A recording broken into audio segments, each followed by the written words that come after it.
Sir, നമ്മൾ കണ്ടു ശശി തരൂർ എന്ന് പറയുന്ന കോൺഗ്രസിന്റെ MP ആയിട്ടുള്ള തിരുവനന്തപുരത്തിന്റെ MP ആണ്. വ്യത്യസ്ത കോൺഗ്രസിന്റെ വലിയ ചുമതലകൾ വഹിക്കുന്ന ഒരു വ്യക്തി. മാത്രമല്ല വിശ്വപൗരൻ എന്നറിയപ്പെടുന്ന ഏതൊരാൾക്കും പരിചയപ്പെടുത്തേണ്ട ആവശ്യമില്ലാത്ത ഒരു വ്യക്തിത്വം.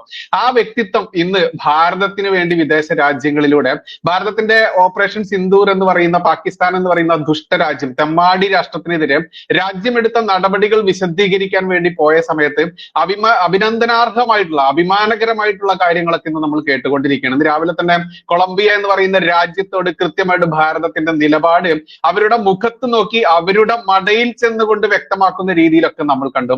സർ, എന്താണ് സർ ശശി തരൂർ സാർ BJP-യിലേക്ക് എത്തുമോ? എങ്ങോട്ടാണ് ഈ പോക്ക്? എന്തൊക്കെയാണ് സർ ഇതിന്റെ ആ ഒരു നിരീക്ഷണം വരുന്നത്?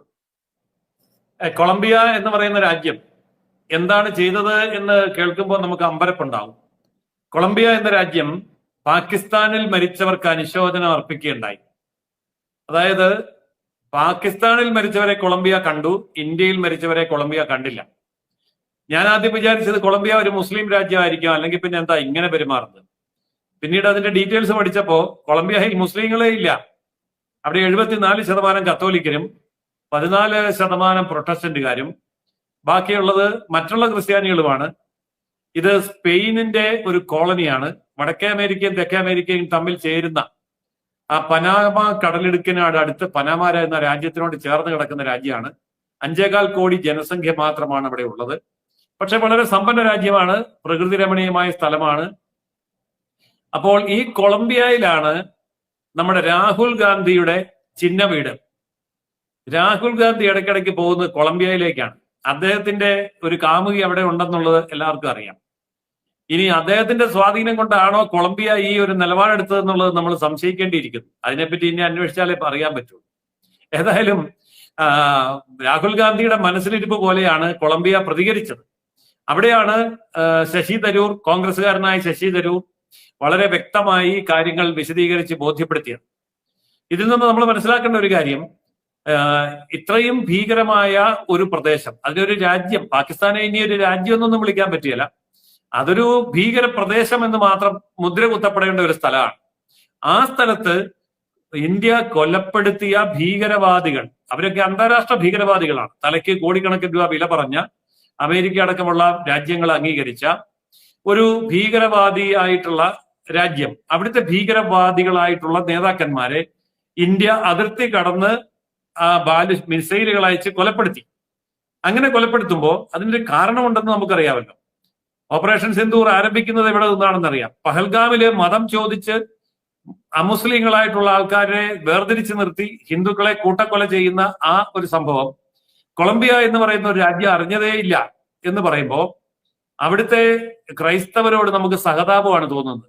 കാരണം ലോകത്ത് ഈ ഭാരതത്തിലെ ഹിന്ദുക്കളെക്കാൾ കൂടുതൽ ഇസ്ലാമിക തീവ്രവാദത്തിന്റെ ഫലം അനുഭവിക്കുന്നതും മരിച്ചു വീഴുന്നതും ഒക്കെ ക്രിസ്ത്യാനികളാണ്.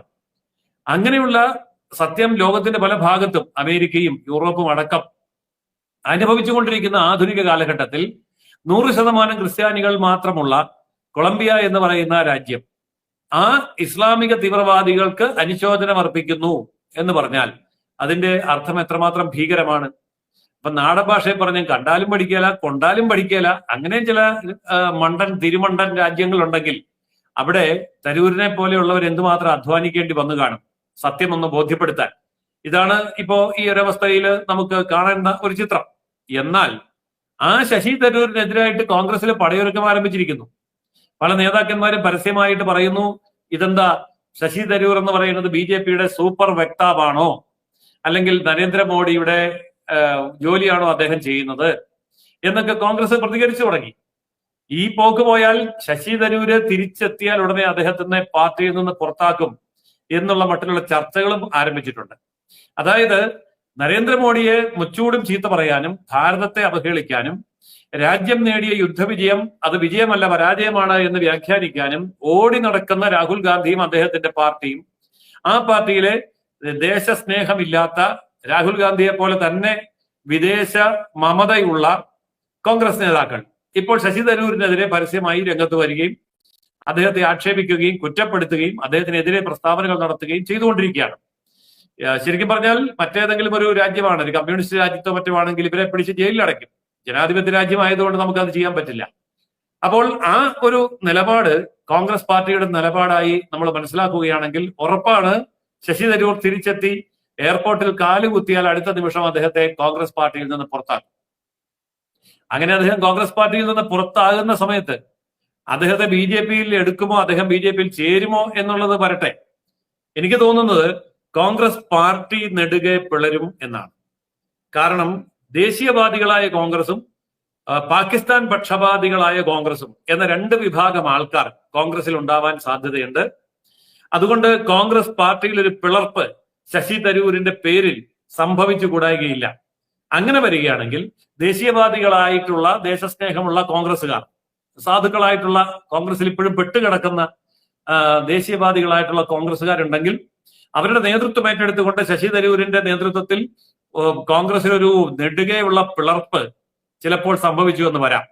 അങ്ങനെ പിളർന്നുണ്ടാകുന്ന ശശി തരൂരിന്റെ പാർട്ടി ദേശീയ ജനാധിപത്യ സഖ്യത്തിൽ ബി ജെ പിയോടൊപ്പം നിൽക്കുമോ ഇല്ലയോ എന്നൊക്കെ വരുന്ന ദിവസങ്ങളിൽ നമുക്ക് മനസ്സിലാക്കേണ്ട കാര്യമാണ്. അതിൽ ശശി തരൂരും അതുപോലെയുള്ള ആൾക്കാരുമായിരിക്കും തീരുമാനമെടുക്കുക. അതെന്തു തന്നെയാണെങ്കിലും നമ്മളിപ്പോ അത്രയും അങ്ങോട്ട് കടന്ന് ചിന്തിക്കേണ്ട കാര്യമില്ല. ഒരു കാര്യം ഉറപ്പാണ്, ശശി തരൂരിനെ പാർട്ടി പുറത്താക്കും എന്നുള്ളത് ഏതാണ്ട് ഉറപ്പായി കഴിഞ്ഞു. ഇല്ല എങ്കിൽ ശശി തരൂരിനെതിരെ ഉണ്ടായിട്ടുള്ള കോൺഗ്രസ് നേതാക്കന്മാരുടെ വിമർശനത്തെ കോൺഗ്രസ് എന്തുകൊണ്ട് തടയുന്നില്ല? നേരത്തെ ഉണ്ടായ വിമർശനങ്ങളെ കെ സി വേണുഗോപാൽ ശക്തമായ ഭാഷയിൽ തടഞ്ഞു നിർത്തിയല്ലോ. എന്നാൽ ഇപ്പോൾ എന്തുകൊണ്ട് തടയുന്നില്ല? കെ സി വേണുഗോപാലോ പ്രിയങ്ക ഗാന്ധിയോ രാഹുൽ ഗാന്ധിയോ സോണിയാഗാന്ധിയോ ആരും തടയുന്നില്ല. അപ്പോൾ അതിന്റെ അർത്ഥം എന്താണ്? ഇവരുടെയൊക്കെ അനുഗ്രഹാശിസുകളോട് കൂടി തന്നെയാണ് ഇത്തരത്തിലുള്ള വിമർശനങ്ങൾ, ആക്രമണങ്ങൾ നടന്നുകൊണ്ടിരിക്കുന്നത്. അതായത് തിരിച്ചു വരുമ്പോഴേക്കും ശശി തരൂരിനെ പുറത്താക്കാൻ ആവശ്യമായിട്ടുള്ള ഒരു പശ്ചാത്തലം കോൺഗ്രസിനകത്ത് ഇപ്പോൾ അവർ ഒരുക്കിക്കൊണ്ടിരിക്കുകയാണ്. അത് പരസ്യ പ്രസ്താവനകളിലൂടെ അത് വ്യക്തമാക്കിക്കൊണ്ടിരിക്കുകയാണ്. അപ്പോൾ ലക്ഷണം എല്ലാം വെച്ച് നോക്കുമ്പോൾ ശശി തരൂരിനെ പുറത്താക്കാനുള്ള സാധ്യതയാണ് കൂടുതൽ.